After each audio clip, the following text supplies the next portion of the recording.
I've lost trust in almost everyone and I don't know what to do. I have just moved back in with my parents a couple months back. I have been dealing with mental health issues from a very young age, but my biggest downfall is my chronic people-pleasing and black and white thinking.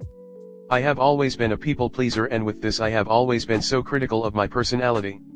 If I do something, even unintentionally, that upsets or hurts someone, I will be convinced that I am a bad person and my mind goes to some very dark places. I have always needed a support system and have always been very dependent on my friends. I will do almost anything for them, and when they start to break down I usually try my very best to stop that from happening, and when it does the guilt of what I might have done wrong haunts me for years. This mindset of mine has left me taken advantage of, usually financially, and betrayed multiple times by people I trusted dearly. Being 22, I do realize this, and I have started to build a little resilience. I thought I had filtered out all the false friendships and gotten myself a decent support system in my friends, family, and boyfriend. However, I've watched all of this implode on me within a matter of months. I recently found out a couple of my closest friends have taken advantage of and betrayed me. My parents have both separately done things to disrespect my trust in them. I've had to give them literal marriage counseling multiple times. My boyfriend, although I love him deeply, doesn't realize how much I am struggling with this, and, although I know he loves me, he has been very dismissive when I've confided in him. He is also long distant at the moment, and we have only gotten to talk over the phone for about 10 minutes a week recently. I feel like I've lost trust in everyone, especially my friends and family. I don't feel comfortable to confide in my boyfriend. I feel like my whole support system is broken. I have previously tried therapy, which helped a little for the most part, but I feel almost abandoned and left alone when they stop seeing me. I feel like I'm stuck in a ditch that I can see no way of escaping. Thank you for reading, I really appreciate it. Story 2. I wish I could love him the way I've loved before. I wish I could fall in love for the first time again. A character in a TV show I watch once said, "That kind of love, you only get it when you're young and stupid." I was 18 the first time I fell in love with someone, and he treated me like I meant nothing.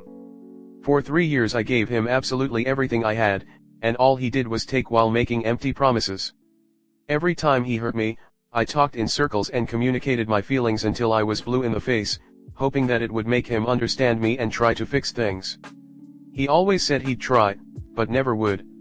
When I'd call him on it, he always made excuses, and I don't know why I kept believing him. Still, I was nothing short of completely devastated when our relationship ended. The pain was unbearable. He got a new girlfriend within 3 months, which I unluckily found out about on Valentine's Day. It took me almost a year to get over my ex. I'm doing 10x better now. I recently started seeing a new guy. We haven't made it official yet, but he's lovely. He's doing all the things I'd previously hoped my ex would do for me. He asks to see me, thanks me for my time, plans dates, and takes initiative. He surprised me with flowers and chocolates after dates. He cuddles me and makes me feel safe. I've never felt insecure or confused about his feelings towards me. But loving feels stressful now. I wish I could naively dive in headfirst like I did when I was 18. I keep remembering how I had no fear or doubt when I fell in love for the first time. It was effortless, I was enamored despite the glaring issues. I'm so different now.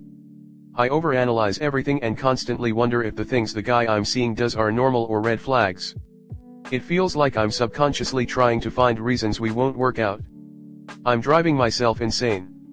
I wish I could give the first love kind of love to him instead. Story 3. A friendship breakup left everything so messy and I can't stop obsessing. A couple of years ago I decided to end a friendship with a person I've known for a long time. I will not describe the situation which led to it because it would take a million characters. We're both late 30s.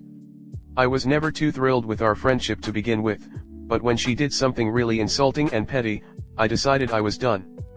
For years now I cannot come to peace with it. I've been mulling things over for years.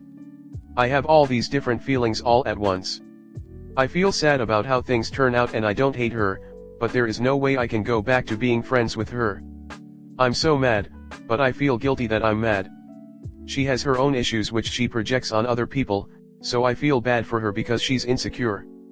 But those insecurities drive her to be mean and petty and I cannot handle a minute more of her drama. She has a husband and 2 kids and I feel sad that I'm basically ignoring them too.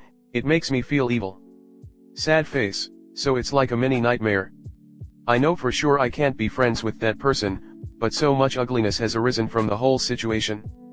But I cannot go back to that friendship because I would be miserable. It's such a lose-lose. It's also awkward in our friend circle. She, of course, has spoken with basically each of our friends and told them some version of what happened, no idea what exactly, probably that I'm a weirdo who ghosted her for no reason, while I have kept completely quiet. My partner, my mom, and some friends are telling me I'm crazy to be obsessing so much, but I can't stop. How do other people do it? How do you break up with a longtime friend and keep your sanity? BTW, she still watches my stories on Instagram and it makes me so uncomfortable. Story 4. There are days I love my boyfriend that I could die for him, and other days I want to break up with him. I've started birth control not long ago because my boyfriend and I are sexually active. Ever since, some days I'm normal and think of spending my life with him, while other days, I want to KMS and break up with him. On those days that are getting more frequent, I think about how bad of a girlfriend I am. For instance, whenever he asks me if he annoys me, I always tell him no, but yes, sometimes he does annoy me. I feel like an hypocrite because I always tell him that communication is the key to a relationship. I feel like if I told him, then he would stop ranting to me, which I think it is important, but also it is weighting me down. Sometimes I think about feeling trapped. Because we always tell each other that we're gonna spend the rest of our lives together, and we always tell each other how much we mean to one another. Long distance relationship, but on the bad days, it makes me feel like I have no escape. I think about breaking up with him because I feel like I'm gonna miss out on having different experiences. My boyfriend is really not my type, but I find him attractive. Since we haven't known each other for a long time, at the start of the summer, I sometimes see him as a stranger, and the thought of a stranger looking at me and talking to me suddenly scares me. It's like I cannot recognize him, that I don't see him as a familiar face. It's so weird.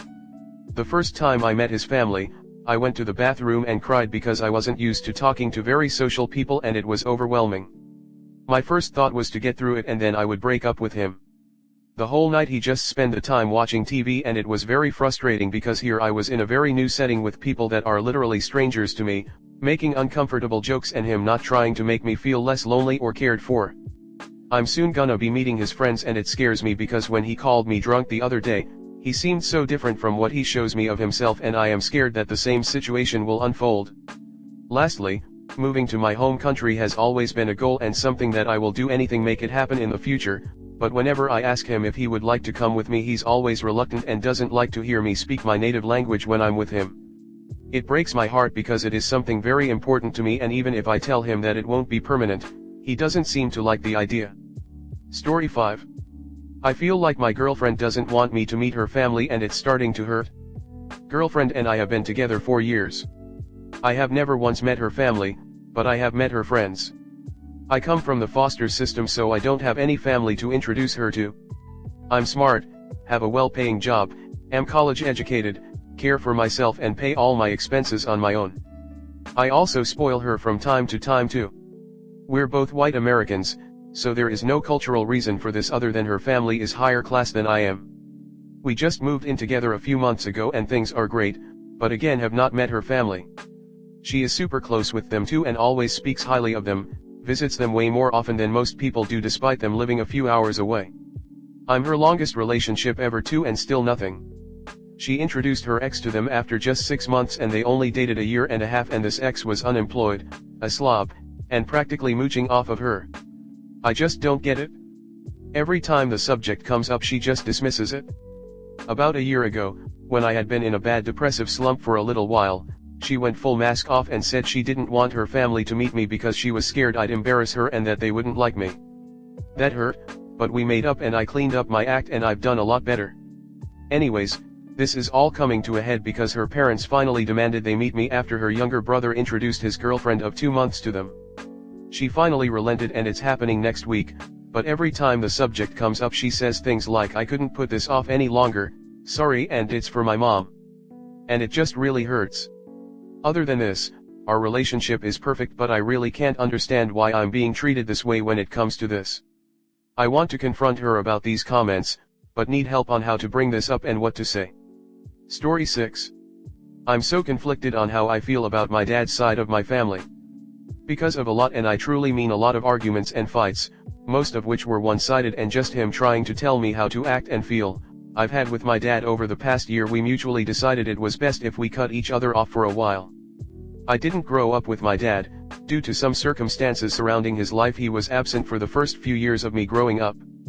His family wasn't though.